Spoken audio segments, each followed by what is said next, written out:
Olá, alunos, estudantes da turma EJA B, noite, Júlio Alenquer Fontinelli. Estamos iniciando mais uma aula de matemática para que possamos realizar aí o chamado 13º período de atividades remotas. E nós vamos continuar falando, vamos dizer assim, do assunto de triângulo retângulo, que é o mesmo assunto que nós já temos trabalhado aí nos dois períodos anteriores, o 11º e o 12º, tá bom? Nós falamos de triângulo retângulo, algumas noções de geometria, sobre semelhanças, teorema de Pitágoras e as razões trigonométricas, que foi o nosso último assunto das atividades remotas do segundo período, do 12º período. Então nós vamos continuar falando disso aqui, eu vou fazer uma breve revisão, resolver algumas atividades e deixar algumas propostas para vocês nesse 13º período, tá bom? Então espero que vocês tirem suas dúvidas e façam atividades que a gente vai propor aqui nesse momento aqui de atividade remota.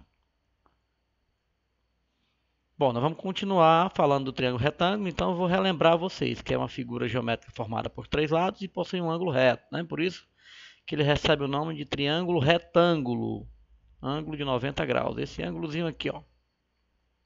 Os demais ângulos são chamados de ângulos internos agudos. E aqui são os lados do triângulo, A, B e C. Esse lado maior a gente vai ver que ele recebe o nome de hipotenusa, né? E esses dois lados vizinhos ao ângulo reto, que formam o ângulo reto, é o A e o B, são chamados de catetos, certo? Esse é o que nós temos para nosso triângulo retângulo. B e alfa, beta e alfa, no caso aqui, são chamados ângulos internos, ângulos agudos. 90 graus é o ângulo reto, é o ângulo que está de frente para o lado maior, que nós chamamos de hipotenusa, tá bem? Ó? Então grave aí, hipotenusa, cateto, cateto, hipotenusa, cateto, cateto, tá bom?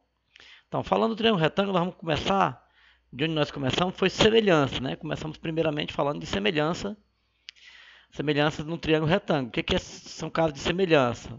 Você consegue ver a semelhança entre duas figuras se você olhar para ela e ver que elas diferenciam apenas no tamanho. Como se fosse uma ampliação uma da outra. Então você tem esses dois triângulos aí, você percebe que eles são semelhantes. Apenas diferenciam nos tamanhos, certo? Mas eles têm os lados homólogos, que nós dizemos assim, proporcionais. Por exemplo, se você for olhar para os ângulos internos, o ângulo A aqui, que tem um tracinho, ele é formado por uma voltazinha dessa, ele está de frente para o lado A. Já no triângulo menor, o ângulo E aqui, que é o ângulo correspondente a esse, ó, do triângulo maior, ele está de frente para o E. Então a gente costuma dizer que o lado de frente para o mesmo ângulo são chamados de lados proporcionais, são homólogos, por isso eles são proporcionais. A razão entre eles é uma constante. Então, nós temos A e E, nós temos, olhando agora para cá, C e F, nós temos B e G, ok? Ó, são lados homólogos A e E, como eu disse para você, lados que estão de frente do mesmo ângulo, o A no grande e o E no pequeno. O B e o G, o B no grande e o G no pequeno. O C e o C no grande e o F no pequeno. Então são lados homólogos. Daí a proporcionalidade, ó. Você pode fazer a razão. A está para E, que é proporcional a E. O B é proporcional a G, B está para G, são lados homólogos. E o C é proporcional a F. C está para F. É assim que a gente lê. Essa igualdade vai dar para a gente uma chamada proporção, que a gente vai poder multiplicar assim quando tiver apenas duas. Aqui eu tenho três, mas geralmente a gente trabalha com duas. E aí nós vamos poder multiplicar em cruz, chamado produto dos extremos igual ao produto dos meios. Tá vendo?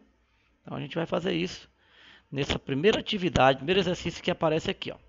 Sombra de um prédio em um terreno plano, em uma determinada hora do dia, mede 15 metros. Nesse mesmo instante, próximo ao prédio, a sombra de um poste de altura 5 metros mede 3 metros. A altura do prédio em metros é quanto?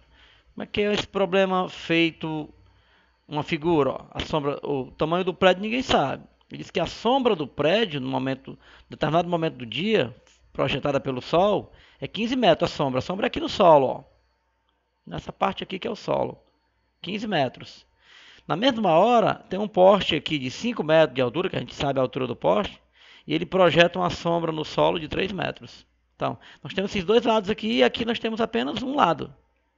Mas existe um lado que nós queremos, que é o lado maior da figura, que é o tamanho do prédio, que passa a ser um dos catetos do triângulo retângulo maior. Então, por exemplo, essa altura ela é proporcional a essa altura. Por quê? Porque são lados que estão de frente para o mesmo ângulo. Esse ângulozinho aqui mostra a altura do prédio, e esse ângulozinho aqui, que é igual a este, ó, mostra a altura do poste. Então, a altura do prédio está para a altura do poste, assim como a sombra do poste do prédio está para a sombra do poste. E é isso que nós vamos fazer, ó. Visto as opções que nós temos aí, A, B, C, D, E, nós vamos para a solução desse problema, tá bom? Ó, solucionando o problema, nós percebemos que eles são semelhantes, os triângulos, né, da figura ali, ó. Aí ela novamente, aí a gente percebe que se são semelhantes, os lados homólogos são proporcionais. Então o que eu faço? 15, que é a sombra, está para 3, que é a outra sombra. Sombra está para a sombra, assim como a altura está para a altura. Ó. 15 está para 3, assim como H está para 5. Estou chamando o H a altura do prédio, que é o que eu quero encontrar. Certo?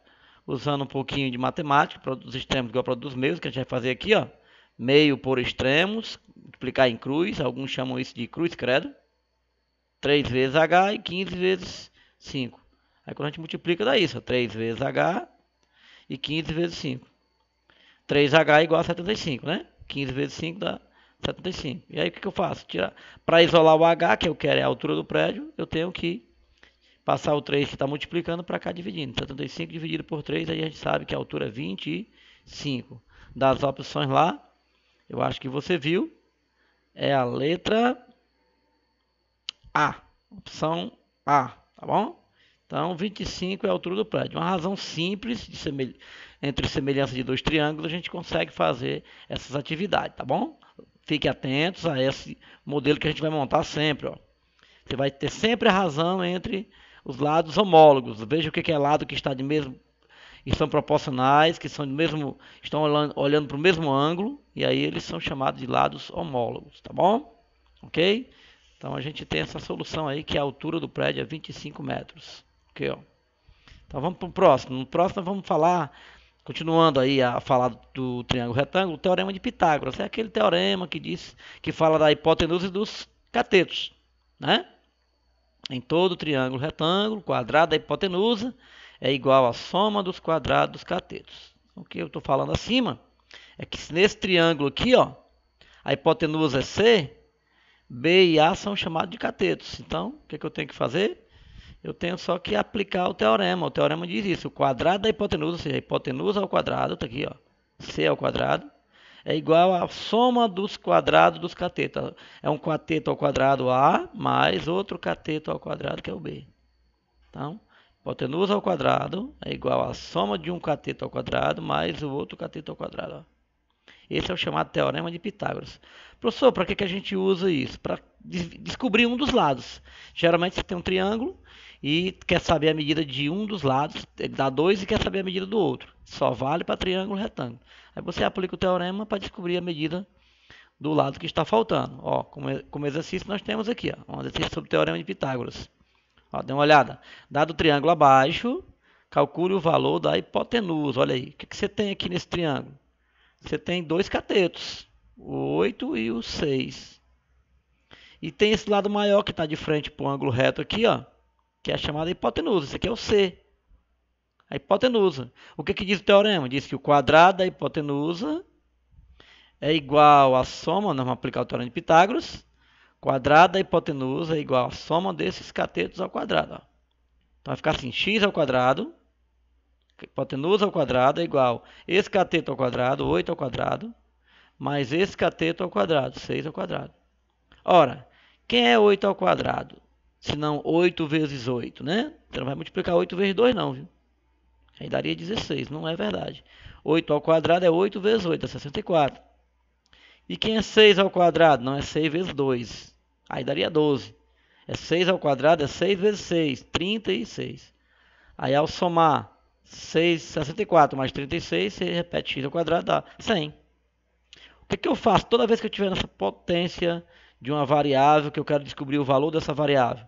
Toda vez que eu tiver uma potência ao quadrado, ela se transforma em uma raiz quadrada. A potência sai, ó, x, permanece x. O expoente sai e se transforma no outro lado em radical, raiz quadrada. Aí você vai extrair a raiz quadrada de 100. Você vai procurar um número que multiplicado por si mesmo é igual a 100. Quem é que multiplicado por ele mesmo dá 100? É o 10. Então, esse lado aqui mede 10. Ó. X é igual a 10. Então, esse é o triângulo chamado triângulo pitagórico. Né? Um triângulo que atende às exigências do teorema de Pitágoras. Quando o lado for 8 e o cateto for 8 e o outro cateto for 6, sempre nós teremos uma hipotenusa igual a 10. X igual a 10. São chamados números pitagóricos, certo? Então, esse é o teorema de Pitágoras. Aplicação do teorema de Pitágoras. Veja o que você tem, né? Veja qual é a atividade que você tem lá e aplica esse teorema, usando esse exemplo aqui, ó. Aplica o teorema. Né? Hipotenusa ao quadrado é igual a esse cateto ao quadrado mais esse ao quadrado. E aí usa a matemática básica que a gente conhece lá do ensino fundamental, tá bom? Então vamos para o próximo. Vamos falar de razões trigonométricas. A gente já tem falado em alguns momentos, né? Que é a relação que a gente faz entre um triângulo, entre os lados do triângulo e os ângulos internos. E aí a gente precisa conhecer os ângulos internos. A gente já fez essas observações. As razões trigonométricas são essas, ó. É o triângulo, a hipotenusa, o cateto, cateto. E aí nós teremos o seno, que é o cateto oposto sobre o cateto, sobre a hipotenusa. Mas o que é cateto oposto? É aquele que está de frente. Se o ângulo for aqui da base, o cateto de frente é esse vertical aqui, ó. Se o ângulo for de cima, o cateto oposto é esse da base aqui, ó. Então, cateto oposto é aquele de frente, dividido pela hipotenusa, ok? E o cosseno é o cateto adjacente sobre a hipotenusa. Cateto adjacente sobre a hipotenusa, ok? E aí você tem o adjacente é o vizinho. A tangente você lê cateto oposto sobre o cateto adjacente. E aí você tem essas características que nós chamamos aí das razões trigonométricas. Estou só relembrando para vocês, né? Uma aplicação dessas razões trigonométricas, está aí a tabela dos ângulos notáveis, precisando dessa tabela para a gente pegar esses valores, ó, seno, cosseno e tangente, tá bom?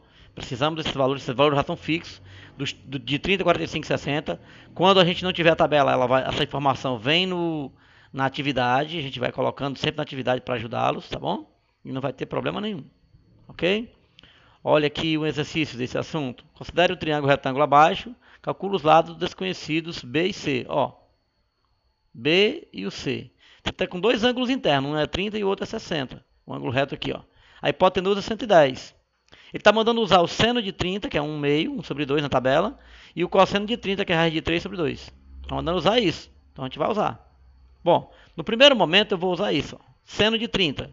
Quando eu aplicar o seno de 30, é o cateto oposto a 30. Quem é o oposto? B, dividido pela hipotenusa, 110.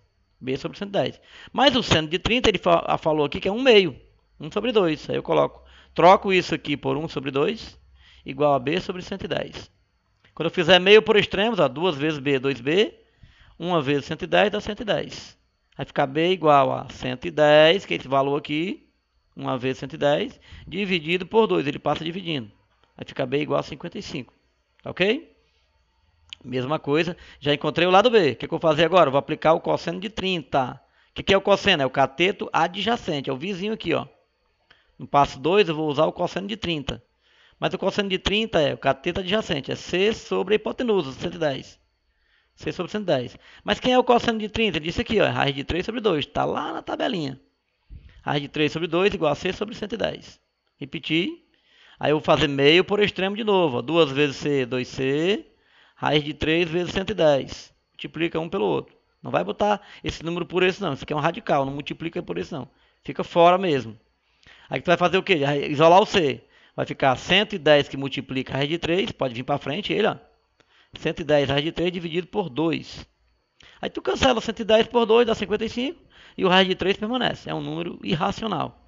Então, o B vale 55, que é esse lado aqui, ó, cateto, e o outro cateto vale 55 raiz de 3. Essa é as ideias para a gente resolver algum problema de razão trigonométrica. Eu coloquei a atividade bem mais simples, está bem mais simples do que essa. Eu estou usando mais coisas aqui, mas estou colocando uma atividade bem mais simples para vocês encontrarem essas razões trigonométricas. Quando tiverem dúvidas, me procurem e verifique no WhatsApp ou dê uma olhada no vídeo sempre antes de fazer qualquer atividade. Toda vez que vocês forem fazer essa atividade, dê uma olhadinha no vídeo para poder resolver essas atividades, porque elas são bem fáceis. Eu utilizei as atividades mais fáceis possíveis, tá certo? Então, um grande abraço a todos vocês, resolva essas atividades que a gente vai propor, bons estudos e um abraço virtual aí a todos, né? Nesse momento que ainda estamos concluindo de atividades remotas, tá certo? Fiquem em paz e que Deus abençoe. Tchau.